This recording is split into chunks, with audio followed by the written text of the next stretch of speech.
I was thrilled with the first 2 minutes and happier with the last 20. But just I thought first half had a chance really. Just a couple of plays there offensively, defensively, where we could have really broken open in the first half and really had a performance that we could feel a lot better about. But just struggled some first half. I thought we were weak at the rim, finishing the ball. I thought we took some, because we made some threes early. We let them off the hook by taking, a couple of semi-contested or early in the shot clock, perimeter shots, which gets to the opponent that you have advantages on athletically. You're letting them off the hook. But so for me, just coming out of this, we got to get better offensively. I'm not going to be able to out-tough, just not going to be able to out-tough and out-hard play the better teams, because all the better teams play really hard. We've got to get better offensively and shoot a higher percentage and be more efficient than we showed obviously today and in some of these early season games. Obviously, your pressure defense was very effective. Is that something with your athleticism and depth this year that you think you'll do more of throughout the season? Yeah, that was probably some game plan. Obviously, they're a very methodical team. The 353rd in pace of play. Is there more than 353 teams, or is there 353? Yeah, so they're not going to drop from today. There's nowhere else to go. So we wanted to try to speed them up, and they still, they committed to 28 turnovers. A number of those we should have been able to convert. We had chances to get out in the open court and probably score, 8 or 10 more points. But now that when Brendan's showing us what he's showing us, and James is showing what he's showing us, and Gaffney, even though he didn't put up great numbers out there, is looking more comfortable. And then obviously, we hope to get Sid back, really soon. You go 9 or 10 deep, and you feel like you got quality. Now you could go and get after people, and we have an athletic team, so you definitely try to extend our pressure more moving forward. Dan, out of the timeout when they cut it to 35-30 early in the second half, was there something that you said or an adjustment that you made there because you turned up the pressure even higher at that point? Yeah, it was just, disappointing start to that half there. Josh had two opportunities at the rim, one off a catch and one off a finish. Something else bizarre happened. It should have been right out of the chute. It should have went from 7 to 14, but we showed the distance that we have to go as a program to just to play the way that you need to play to be a really good team. It's just immaturity. I hate to go back to this again. Game 7, year 2. Just we're not there yet. We got a lot of work to do. Just to finish plays, and these guys have to understand, especially when you play better teams, you blow finishes at the rim versus Xavier, you lose. We blew 3 point-blank finishes at the rim in a double overtime 1-point loss at Xavier, man. So I pointed out that, but Al was awesome leadership-wise today. He rallied the troops, and he really got after it defensively.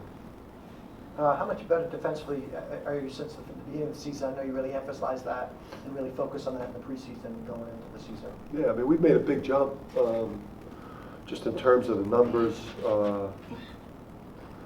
Just Cook has helped us so much at that end of the court.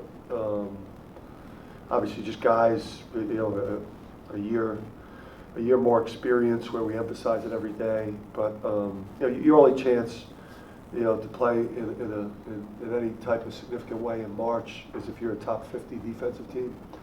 and we're kind of right around that number right now in terms of efficiency.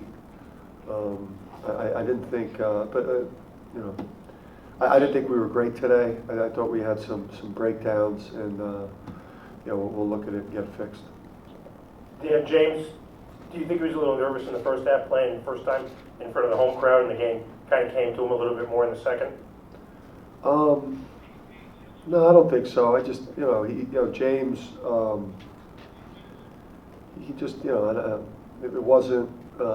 I thought we, considering the weather too today, I thought it was really appreciate, the fans that came out today for that one. I thought we had a really good crowd here today. I thought the guys probably earned that with the way they played in Charleston, and just having a great fan base, just to want to get out and see these guys. So, shout out to the crowd there. They were really good. But no, James just, there wasn't the electricity in the air that there was in Charleston, and you could tell by the look on his face, he was just kind of a little bit out of it.